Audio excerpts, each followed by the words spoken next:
50 years, we've been stuck with the same old lightsaber look. And that's got me thinking, what if we could just break out of that little box and make them look as cool as we wanted? Well, we're gonna do just that in this video. Through the combination of realistic choreography, cutting-edge camera tech, and brand new visual effects techniques, we're gonna reinvent the lightsaber.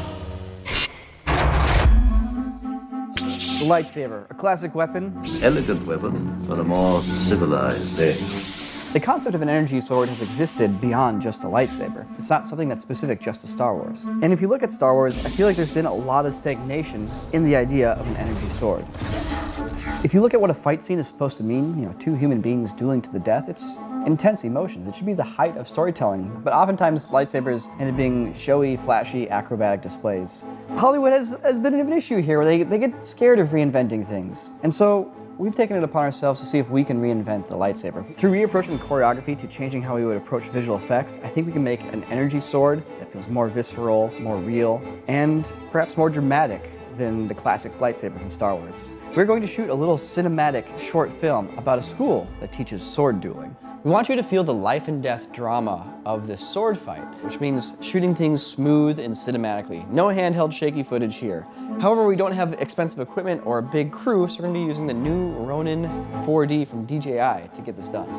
So can we improve on lightsaber duels from Star Wars? Well, follow along with us here and you'll see a finished short film at the end of this piece, and you can be the judge. So let's start with probably the most important thing, the choreography. We've reached out to our good friend Luke LaFontaine, who is a sword expert. You might remember on a React episode a long time ago, the first time Luke joined us, he went on a little rant about lightsaber fights. Do you ever notice when these guys all swing really hard and they make these power swings, the blade's made out of light? It doesn't weigh anything. Why would you have to swing it hard? And so we want to put that into action. We want to actually go out there and make what we think a lightsaber fight should actually look like. If I had this thing that was plasma, that was burning at 1,000,000 degrees, and I touched you with it, how would you really fight with it? So even though we're in a fantasy-based world, I want dramatic intention and reality, and I want the audience to be scared, and I'm not scared if this guy does a triple backflip and a butterfly twist in the middle of this deadly sword fight where it's like, well, while you're in the air, I'm just gonna cut you in half. How's that? The beginning of this fight is tentative movement. Nobody really wants to commit. The minute you cross blades, it's literally like, well, you can kill me, I can kill you, so let me temper this with a little bit of, oh, I've got to pay attention to my technique and get focused now because this isn't a fist fight. Fist fight, what are you gonna do? You gonna punch me in the face? I got a black eye, you break my nose, who cares? Sword fight? All you gotta do is flinch the wrong way, and I've opened up your forearm, I've taken your hand off. I mean, a lot of the classic Star Wars movies, how many people have lost their hand? These are energy-based weapons. All I'm trying to do is go, move your blade that much, I'm going to cut your forearm and take your hand off. I don't have to do more than that with a lightsaber. Bang, whack. I've cut your hand off, now I cut you down through the body. I win, you lose. Typically, the way sword fights are done in Hollywood, it would look like this. He can very slowly show you how many different times he can hit me while I'm doing that. There it is, there it is. Both my arms have been cut off more than once. I'm also noticing there's some footwork in that, as you push in, he's dropping back and keeping his range, so you're very much paying attention to when you're in the kill zone versus not in the kill zone. If you ask me, what's the most important thing in sword fighting? Distancing. If you as a swordsman could utterly master distancing, you'd never get cut. The choreography has been nailed down, and now we need to make the camera part of the choreography. So I'm going to be using this camera, trying to figure out camera moves that can accentuate this, make it look cool, get you involved dramatically, but also clearly show the fight. It's my belief that a camera is the third participant in a duel between two people on screen. Because you can always throw the camera on a tripod and throw it in the background, but that's boring. You want to get in there, you want to show the audience something, you want to say something with your cinematography. So after seeing all that in camera and working out some more character beats into the choreography and getting these cool sweeping shots, I am really excited to shoot this piece. So for the first time in my life, I got to spend $1,000 in lightsabers. What? Whoa! What? So I had to get the brightest, heaviest duty lightsabers they had, and I had to get 2 of each. So back in the day when they did lightsabers, they were just basically painting over the film frame. So the lightsaber itself was just a stick. It didn't shoot any light into the scene.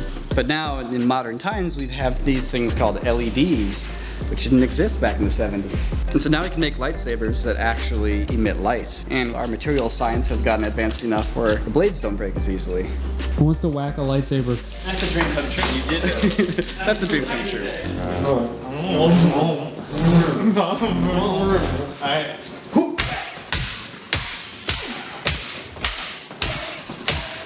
Imagine the fight was this. Just over and over. They didn't break. This is dope. This is really cool. It seems like there's enough durability in these things. It'll be okay. Cool. These things are sick. Yeah, they are. They really are cool.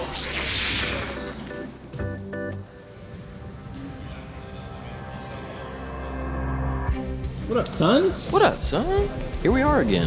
What are you doing here? Oh, you know, I'm just here to help facilitate, you know. You stand in the background, help people, you know, when they're hurt. Watching these guys fight, you know, watching the skill levels, it's really good. But yeah, it'll be a good time. It's a cool location. We've already worked out the shot list. Niko's got it in his head. He knows what he's doing. I just got to make sure nobody actually lops anybody in the eye or forgets choreography. I think this is the first narrative shot on this camera. Ready? Action.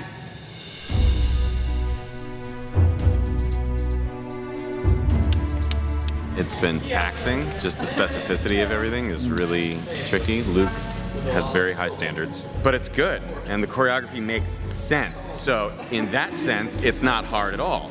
It all flows naturally. It's just like really dialing it in. That's tricky.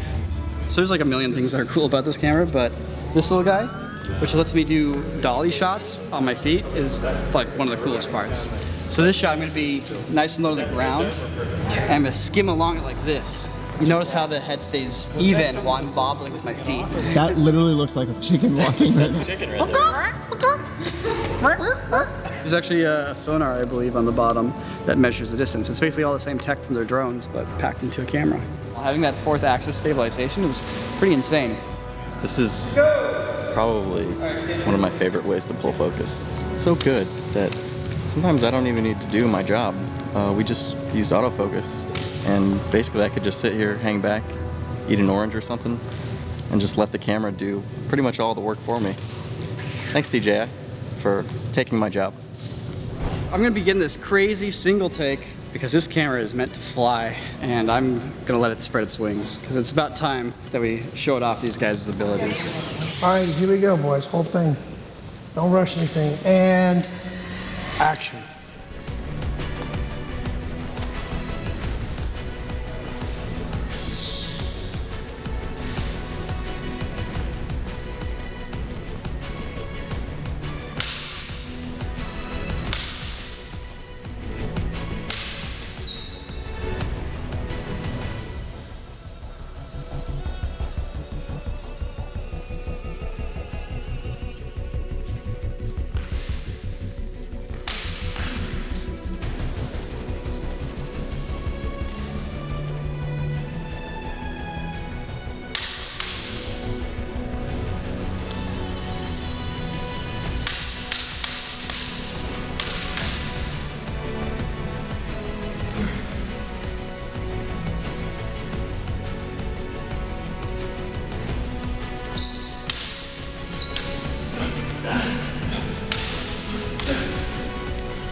Nice work, guys.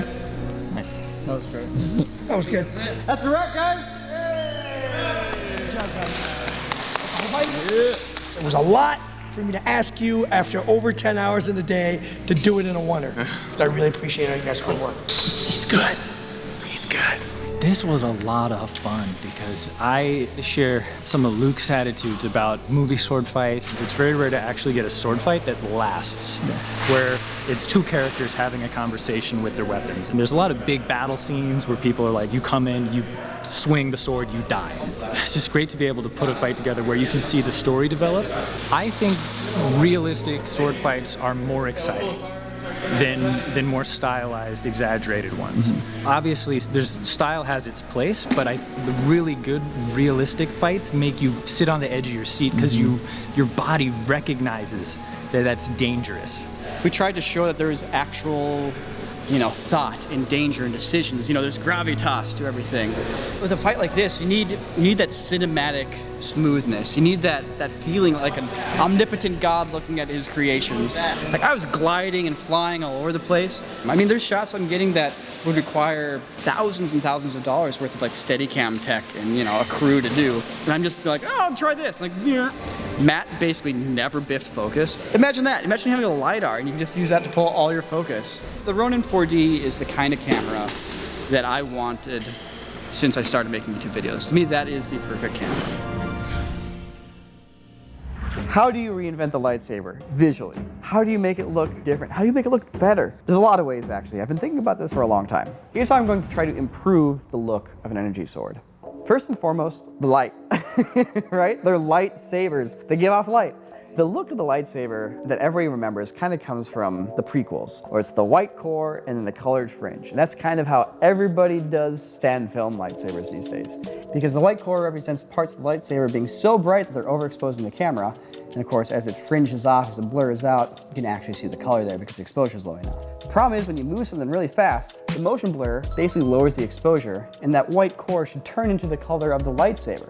But that's not how they do the lightsaber effects. They just draw a big white fan. So I want to approach lightsabers realistically with how they would physically work on camera. So in Star Wars, the lightsabers are either cut out by hand, frame by frame, or they're tracking a CGI blade onto the lightsabers frame by frame. That's very, very time consuming. And you also end up with something that looks artificial because you're adding something artificial to the shot. I needed to come up with a system that was not only faster than the way that they do it for the Star Wars films, but I wanted a system that more accurately reflected what would physically happen if you're filming somebody swinging a laser sword. So here's what I came up with. So as you can see here in the original footage, this is the raw shot here, the lightsabers are actually pretty bright. They give off a lot of light on their own. And the yellow lightsaber is also very saturated and has a lot of color. So through a combination of chroma keying, where I isolate certain colors, and luma keying, where I isolate certain brightness, I'm able to create a mask here that just gives me the lightsabers, as you can see here by the two white sticks. So now I can pass that in to another section that will take the bright parts of the image and raise them even more. And since it's isolated just to where the lightsabers are, it's basically just raising the brightness of the lightsabers. So now that I've upped the brightness of just the lightsabers, I can apply a glow filter to the entire image. And because the lightsabers themselves are the only things in the image that have this brightness, they're the only things that glow. In addition, I can also add something called lens reflection. Boom.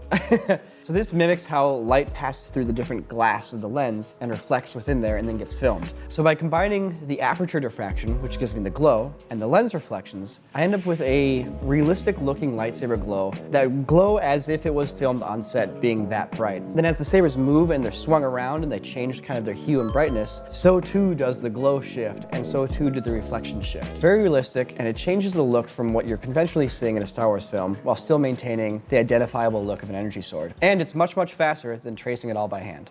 Thing number two that I'm going to do differently visually. I need to come up with a way to deliver the vibe of this energy sword. What makes it dangerous? So rather than just having them hum and flicker, I want them to feel like they're jets of fire. Weird, like hybrid light and fire put together. And Matt took it and ran with it and did something pretty incredible. We went in a dark room with a black little piece of foam and a glass of water and a flashlight. All the light refractions that you get from shooting that light through the water gives you a stack of assets, and then just layering those on top of each other additively, adding some extra like jet flame elements in here, gives you this. See, if this was like an older Star Wars movie, the light that's shining on his hand through the lightsaber there, like that wouldn't be there. Yeah, just having that practical light here just immerses you in the effect. I'm so happy with it, honestly. It turned out really well. Number three, if you're doing a fight scene, It's crucial that people follow what's happening in the fight scene, where the strikes are going, how they're being blocked. And I want to enhance it and highlight it and make sure that you can distinctly see what is going on. We have an idea here, and that is to create sparks. We leaned somewhat on like pre-made stock assets, which are great, but given how dynamic this is and seeing how we see the floor and everything moves in such a realistic way, we wanted to try and generate our own sparks. So what I put together, I went ahead and built a little spark emitter, which basically can be aimed in any direction at any time and will spit out a little celebration of sparks. Basically, all I have to do then is load in a still reference image of the background and line up that little spitter, and we can spit sparks on literally any shot we want to. And it's nice to have the reflections of those sparks and the illumination that those sparks create actually in the scene, because it grounds it so much more. It gives a lot of directionality to the strikes. It really helps lead the eye. It helps you understand what's actually going on in the chaos of this fight. All right, so we changed up the choreography, created a new visual language for the lightsabers, tried new sound design. It's all done. Here's the finished piece. Please tell us what you think.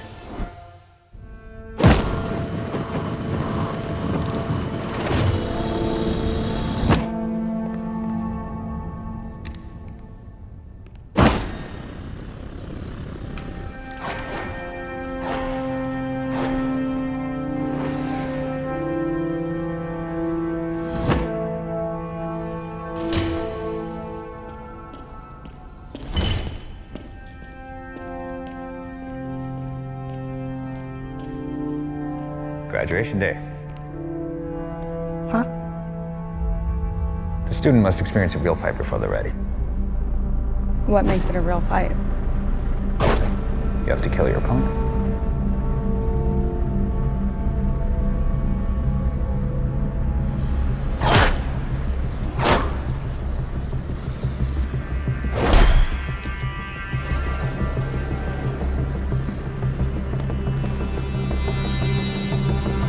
You need two things to win a sword fight. Perfect distance at the right time. Right now, the teacher controls both. If the student doesn't start forcing opportunities, he's going to get cut. He's nervous. He's scared. Your body doesn't want to cooperate when you're scared.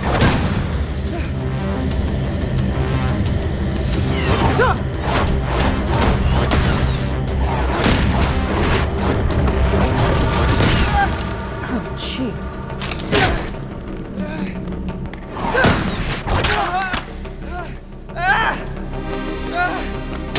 Oh my god.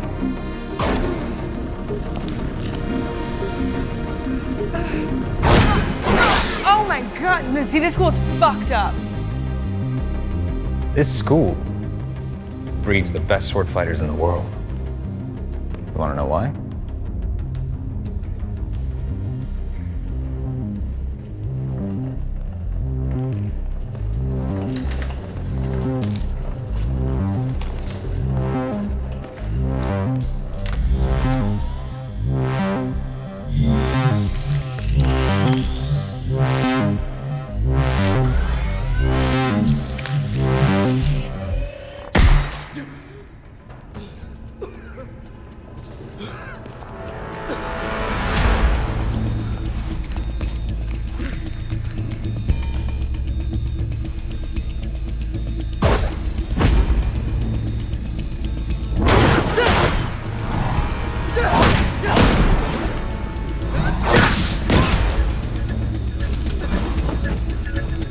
He's conquering his fear.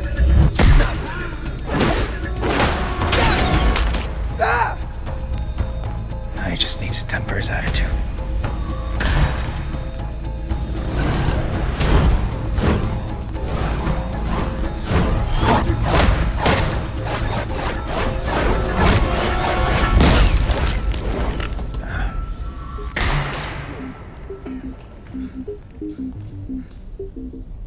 Let's see if he wants it.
my school.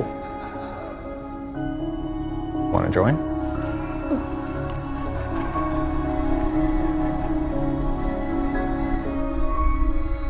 So after basically 2 years of not shooting anything narrative because of COVID, it's been nice to get out there and actually make some cinema again. Thanks to all of you for watching it. Thanks to DJI for basically making a camera that's the equivalent of what I asked for in my perfect camera video from 2018. It was really fun shooting this video on it. Thanks to Luke, Kendall, and Steve for your awesome choreo, Jordan and Poria for your awesome acting, and Kevin for your awesome sound design, Jordan and Matt for your awesome VFX. I could keep going. You're probably already leaving the video by now. So anyways, bye-bye, consider subscribing, leave a comment or something. See ya!